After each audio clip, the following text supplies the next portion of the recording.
ಅಯೋಧ್ಯೆಯ ರಾಮ ಮಂದಿರದ ಬಳಿ ಹೈ ಡ್ರಾಮಾ ನಡೆದಿದೆ. ಅಯೋಧ್ಯೆ ರಾಮ ಮಂದಿರದಲ್ಲಿ ನಮಾಜ್ ಮಾಡಲಿಕ್ಕೆ ನಮಾಜ್ಗೆ ಪ್ರಯತ್ನ ಮಾಡಿರುವಂತಹ ಹುಡುಗ ಪೊಲೀಸರ ವಶಕ್ಕೆ.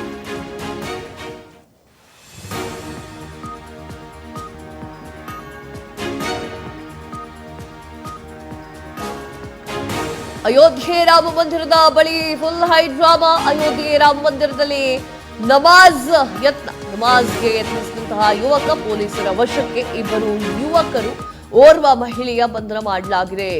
ಕಾಶ್ಮೀರದ ಮೂರನ್ನ ವಶಕ್ಕೆ ಪಡೆದುಕೊಳ್ಳಲಾಗಿದೆ. ಭದ್ರತಾ ಸಿಬ್ಬಂದಿಗಳು ನೋಡ್ತಾ ಇದ್ದಾರೆ, ತನಿಖೆ ಮಾಡ್ತಾ ಇದ್ದಾರೆ.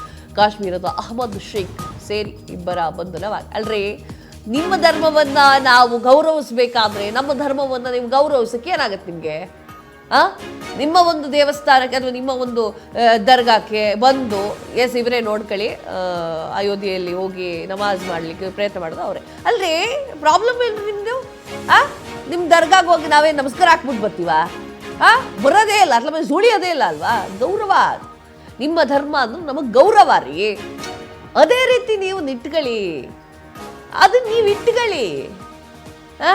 ಅವ್ರವ್ರ ಧರ್ಮ ಪಾಲನೆ ಅವ್ರವ್ರಿಗೆ ಅಲ್ರಿ. ಎಷ್ಟೋ ಕಡೆ ನಿಮ್ಮ ಒಂದು ಹಬ್ಬದ ದಿನ ಹಿಂದೂಗಳು ಕೂಡ ಸಂಭ್ರಮಿಸ್ತಾರ್ರಿ. ಬನ್ನಿ ಕರ್ನಾಟಕಕ್ಕೆ ತೋರಿಸ್ತೇನೆ ನಾನು ಎಷ್ಟು ಬೇಕು. ನಿಮ್ದು ಹಬ್ಬ ಇರುತ್ತಲ್ಲ, ಎಲ್ಲರೂ ಕೂಡ ಸಂಭ್ರಮ ಪಡ್ತಾರೆ. ಹಿಂದೂ ಹುಡ್ರು ಬಿರಿಯಾನಿ ತಿನ್ಕೊಳ್ತಾ. ನಿಮ್ಗೇನು ಪ್ರಾಬ್ಲಮ್ ಏನು ನಿಮ್ಮದು? ಹೋಗಲ್ಲ ನವಾಜ್ ಮಾಡಿ, ಏನು ಬೇರೆ ಕಡೆ ಸ್ಥಳ ಇಲ್ಲವೇ? ನಿಮ್ಮ ಆಚರಣೆಗಳನ್ನು ನೀವು ಪಾಲನೆ ಮಾಡಿ, ನಮ್ಮ ಆಚರಣೆ ನೀವು ಫಾಲೋ ಮಾಡಿ ಅಂತ ನಾವೇನು ಕುತ್ತಿಗೆವರೆಗೆ ತಂದಿಲ್ಲ ಅಲ್ವಾ? ನಿಮ್ಮಂಥ 4 ಜನ ಹಿಂಗೆ ಮಾಡೋದ್ರಿಂದನೇ ಹಿಂದೂ, ಮುಸ್ಲಿಂ, ಕ್ರಿಸ್ತ, ಸಿಖ್ ಅಂತ ಹೇಳಿ ಜಗಳಗಳು ಶುರುವಾಗಿದ್ದು. ನಿಮ್ಮ ಆಚರಣೆಯನ್ನು ನೀವು ಮಾಡ್ಕೊಂಡು ಬೇರೆ ಧರ್ಮಕ್ಕೆ ನೀವು ಗೌರವ ಕೊಟ್ಕೊಂಡ್ರೆ ಆಗಿರೋದಲ್ವಾ? ಬರ್ತಾರಿಲ್ಲಿ ಧರ್ಮ ಹೊಡಿಲಿಕ್ಕೆ ಅಂತ.